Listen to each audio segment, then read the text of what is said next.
ଭାଉଜଙ୍କ ଭଉଣୀକୁ ଗୋଡ଼ ଟେକି ଗେଇଁଲି। ହ୍ୟାଲୋ ସାଙ୍ଗମାନେ, ମୁଁ ବେରେନ ଆପଣମାନଙ୍କୁ ସ୍ୱାଗତ କରୁଛି ଆଉ ଗୋଟେ ନୂଆ ସେକ୍ସ ଷ୍ଟୋରି ଅଧ୍ୟାୟରେ। ସାଙ୍ଗମାନେ, ମୁଁ ଆଜିର ଭିଡ଼ିଓରେ କହିବି କେମିତି ମୁଁ ମୋ ଭାଉଜଙ୍କ ଭଉଣୀକୁ ଗେଇଁଥିଲି, ମାନେ ମୋ ଭାଇର ଶାଢ଼ୀକୁ। ସାଙ୍ଗମାନେ, ଭିଡ଼ିଓଟିକୁ ଶେଷ ପର୍ଯ୍ୟନ୍ତ ଦେଖିବେ। ଆଉ ଯଦି ପ୍ରଥମ ଥର ଏହି ଭିଡ଼ିଓଟି ଦେଖୁଛନ୍ତି ତେବେ ନିଶ୍ଚିତ ଭାବରେ ଚ୍ୟାନେଲଟିକୁ ସବସ୍କ୍ରାଇବ୍ କରି ପାଖରେ ଥିବା ବେଲ୍ ଆଇକନ୍କୁ ଅଲ୍ରେ ଦବାଇ ଦେବେ। ସାଙ୍ଗମାନେ, ଏବେ ମୁଁ ଷ୍ଟୋରି ଆରମ୍ଭ କରୁଛି। ମୋ ନାଁ ଆଶିଷ। ପୂର୍ବରୁ ଆମେମାନେ ଭଡ଼ା କରିଥିବା ଭାଉଜଙ୍କୁ କେହି ଛୁଆ କରିଦେଇଥିଲେ, ସେ ବିଷୟରେ କହିଥିଲି। ଆଜି ତାଙ୍କ ଭଉଣୀକୁ କେମିତି ଗେଇଁଲି ତା ବିଷୟରେ କହୁଛି। ଭାଉଜ 3 ମାସର ପେଟର ହୋଇଗଲେ ଆଉ ଭାଇ ମଧ୍ୟ ଘରେ ନଥିଲେ। ତେଣୁ ଭାଉଜ ମୋତେ ଫୋନ୍ କରି କହିଲେ, ଆଶିଷ ତମେ ଟିକେ ଗେହିଁ ପଟେଇ କଲା ଦିନଠୁ ମୋ ବିଆ ବେଶୀ କଲୁ ହେଉଛି, ଆଉ ଟିକେ ଆସ ରାତିରେ ଆଜି ଗେହିଁ ହେବା। ମୁଁ କହିଲି, ଭାଉଜ ମୁଁ ମୋ ଜଣେ ସାଙ୍ଗ ଘରକୁ ଆସି କାଲି ଯିବି, ସେପର୍ଯ୍ୟନ୍ତ ସମ୍ଭାଳିକି ରହିଯାଅ। ଭାଉଜ ହଁ କହି ଫୋନ୍ କାଟିଦେଲେ। ମୁଁ ମୋ ସାଙ୍ଗ ଘରୁ ସକାଳ 9ଟାରେ ବାହାରିଲି। କେମିତି ଘରେ ପହଞ୍ଚି ଭାଉଜଙ୍କ ଘରକୁ ଯାଇକି ଭାଉଜଙ୍କୁ ଗେହିବି, ମୋ ମନରେ ଘୋରି ବୁଲୁଥାଏ।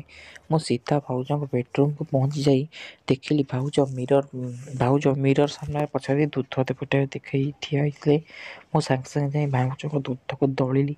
ଭାଉଜ ମୋତେ ଦେଖି ମୋ ଠାରୁ ଛଡ଼େଇ ହେଇଗଲେ। ମୁଁ ଭାବିଲି କାଲିଠୁ ଡାକୁଥିଲେ, କ'ଣ ନଖରା ଦେଖାଉଛନ୍ତି। ଭାଉଜ ମୋତେ ପେଲି ଦେଇ କହିଲେ, ଆରେ ରୁହ, ମୋ ସାନ ଭଉଣୀ ଆସିଛି, ଦେଖ ତୁମେ ଯାଇ କହିଲେ ଆସିବ। ମୋର ମୁଡ୍ ପୁରା ଖରାପ ହୋଇଗଲା। ମୁଁ ଘରକୁ ଆସି ମୋ କାମରେ ଲାଗିଗଲି। ଭାଉଜଙ୍କ ରାତି 9ଟାରୁ ଫୋନ୍ କରି କହିଲେ, ରାତି 11ଟା ବେଳକୁ ଗୁହାଳ ପାଖକୁ ଆସିବ, ମୁଁ ସେଇଠି ଥିବି। ଆମ ଗୁହାଳ ଭାଉଜଙ୍କ ରୁମ୍ ଠାରୁ ଜମା 20 ମିଟର ଦୂର ହେବ। ମୁଁ ଖାଲି ସମୟରେ ଦେଖୁଥାଏ କେତେବେଳେ 11ଟା ବାଜିବ। ଠିକ୍ 11ଟା ବେଳକୁ ଭାଉଜଙ୍କ ମିସ୍ କଲ୍ ଆସିଲା।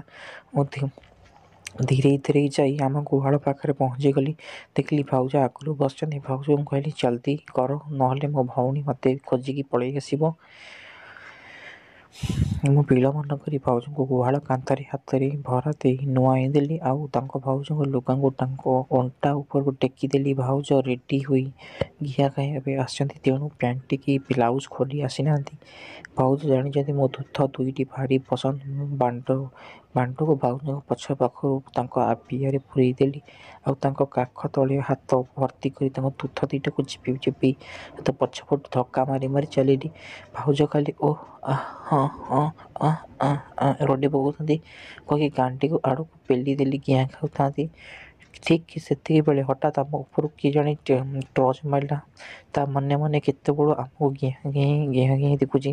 ସେ ଟର୍ଚ୍ଚ ମାରି ଆମ ଦୁହିଁଙ୍କ ପାଖରେ ଆସିଲା। ସେ ଦେଖିଲା ତାକୁ ଦେଖି ମୋ ଗାଣ୍ଡି ଫାଟିଗଲା। ମୁଁ ଡରିକି ଥରିଲାଣି, ମୋ ଦେହରୁ ଝାଳ ବହିଗଲାଣି। ସେ ପାଖକୁ ଆସି କହିଲା, ଦିଦି ତୁ ଏସବୁ କ'ଣ କରୁଛୁ? ଭାଇନା ଥାଉ ତୁ ଆଉ ଏବେ କରୁଛୁ ଲାଗୁଛୁ। ଏଇ ଭାଇନା କିଏ? ଇଏ କିଏ? ଭାଉଜ ଖାଲି ହସି କହିଲେ, ଆଶିଷ ତମେ ବନ୍ଦ କରନି, ଆଉ ଟିକେ ଜୋରରେ ପେଲ। ଭାଉଜ କହିଲେ, ଆରେ ତମେ ଜମା ଡରନି, ସେ କିଛି ଜାଣିନି ଆମ ବିଷୟରେ। ଭାଉଜ ଭଉଣୀ, ତା ନାଁ ମାନି, ହସି କହିଲା, ଓଃ ଏ ଆଶିଷ, ତୁ ଯାହା କଥା କହୁଥିଲୁ ତ। ମାନି କହିଲା, ଆସିଲା ବେଳେ ମୋତେ ଜଣେଇକି ଆସିଥାନ୍ତୁ, ମୁଁ କ'ଣ ଖାଇଦେବି ନା କ'ଣ? ତାପରେ ପୁଣି ସେ କହିଲା, ମୁଁ ହେଲେ ଆଶିଷଙ୍କ ବାଣ୍ଡ କେଡ଼େ ବଡ଼ଟା ଦେଖିବାକୁ ଆସିଥିଲି। ଆଶିଷ କି ବାଣ୍ଡ ରଖିଛ ତମେ? ମୋ ଦେଖିଲା ବେଳଠୁ ମୋ ପିଆରୁ ପାଣି ବୋହିଗଲାଣି। ଏହା ଶୁଣି ମୁଁ ଟିକେ ଆଶ୍ୱସ୍ତ ହେଲି, ଆଉ ବାଣ୍ଡ ବି ଶୁକୁଟି ଯାଇ ଭାଉଜଙ୍କ ବିଏରୁ ବାହାରି ଆସିଲା। ଭାଉଜଙ୍କ କହିଲେ, ଏଥର ରୁମ୍କୁ ଚାଲ। ସେ ତ ଜାଣିଦେଲା ସବୁ। ଆମେ 3 ଜଣ ଯାକ ଭାଉଜକୁ ରୁମ୍କୁ ନେଇଗଲୁ। ଆଉ ମାନି କହିଲା, ଦିଦି କାମ ସାରିଦିଅ। ତାପରେ ମୋ ପାଳି କଲି। ରୁମ୍ରେ ଶୋଇଗଲା। ମୁଁ ଭାଉଜଙ୍କ ବିଷୟରେ ପଚାରିବାରୁ ସେ କହିଲା ଯେ ମାନି ଦିନେ ପଚାରୁଥିଲା, ଭାଇନାଠୁ ତୁ କେତେ ଠିକ୍ ସୁଖ ପାଉଛୁ ନା ପାଉନାହୁଁ?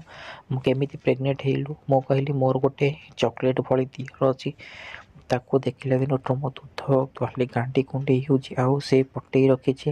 ସେ ଆସିକି ମୋ ସେବା କରି ଯାଉଛନ୍ତି। ତାଙ୍କର ବାଣ୍ଟ ଦେଖିବାକୁ ତୁ ଲାଳେଇ ଯିବୁ, ଆଉ ତାଙ୍କଠୁ ଘିଆ ଖାଇଲେ ଆଜି ବି ମୋ ଦେହରୁ ଯାଉଛି।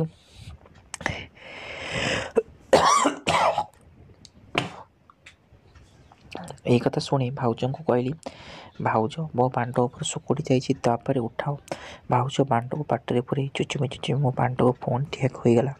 ମୁଁ ପୁଣି ଭାଉଜଙ୍କ ପଛପଟୁ ଧନ୍ଦାଧନ୍ ଗେହିଁ ସବୁତକ ମାଲ୍ ତାଙ୍କ ପିଆରେ ଛାଡ଼ି ଦେଇ ଘରକୁ ଆସିଲି। ତା ପରଦିନ ଭାଉଜଙ୍କ ଘରକୁ ଆଡ଼େ ଗଲି।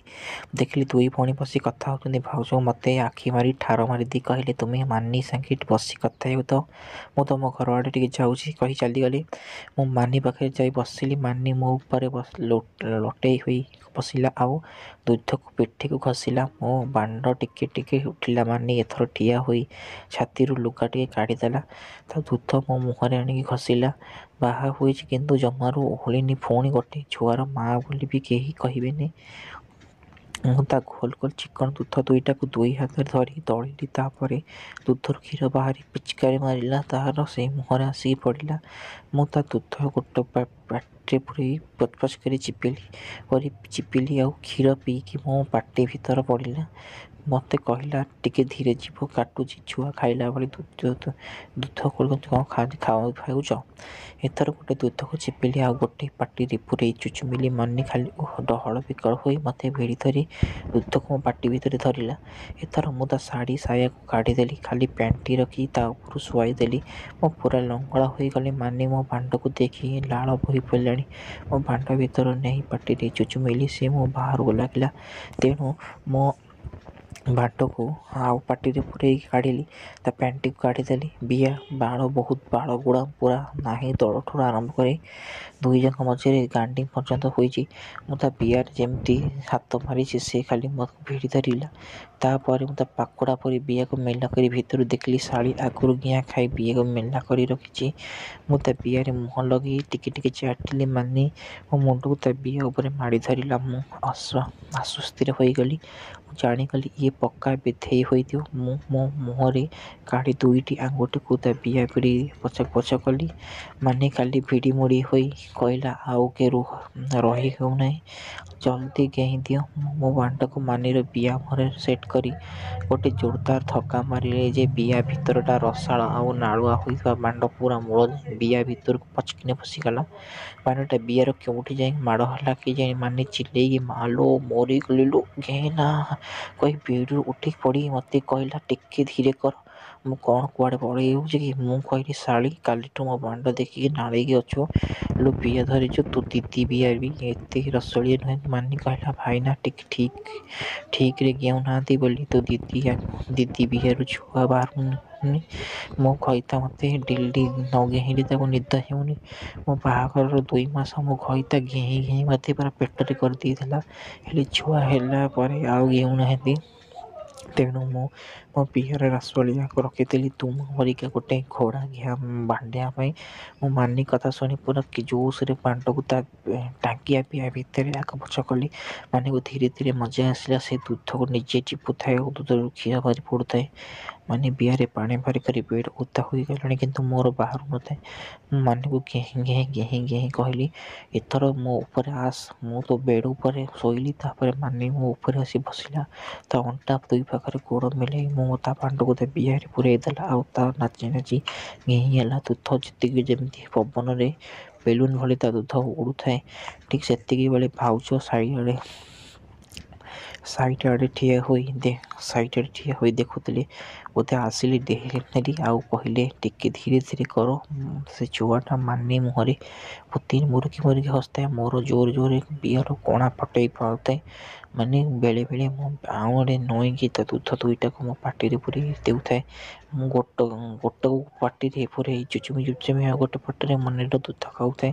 ମୁଁ କହିଲି, ମାନି ମୋର ବାହାରିବ। ମାନି କହିଲା, ବାହାରିଲେ ମୋ କାଲିଠୁ ମୋ ମେନ୍ସ ହେବ ଆଉ ମୋ ବିଆ ବି ଟିକେ ଥଣ୍ଡା ହୋଇଯିବ। ମାନି କହିଲା, ବିଆରେ ଯେତେବେଳେ ବିଷ ପଶିବ ବିଆର ଗରମ କମିବ ଆଉ କଲୁ ମରିବ, ତାହେଲେ ହେଲେ ଗିଆର ମଜା ପାଇବି। ମୁଁ ଭାବିଲି ଶାଳୀ ବହୁତ କଥା ଜାଣିଛି, ସେଥିପାଇଁ ମୋଟା ଭାଣ୍ଡଟା ଦେଖିଲା ପରେ ତା ବିଆରୁ କୁଣ୍ଡେଇ ହୋଇଛି। ମୋ ବୀଜକୁ ତା ବିଆ ଭିତରେ ରସ ବାହାରି ସେପଟେ ଓଦା ହୋଇଗଲା। ତାପରେ ତାକୁ ଉଠିଛି ବେଡ଼ରୁ ଗଳି ପଡ଼ିଲି।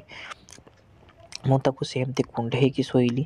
ତାପରେ ଭାଉଜ ଆସି ଲୁଗାପଟା ଟେକିକି ତାଙ୍କ ବିଆର ମୁହଁ ପୋଛି ଲଗାଇଲେ।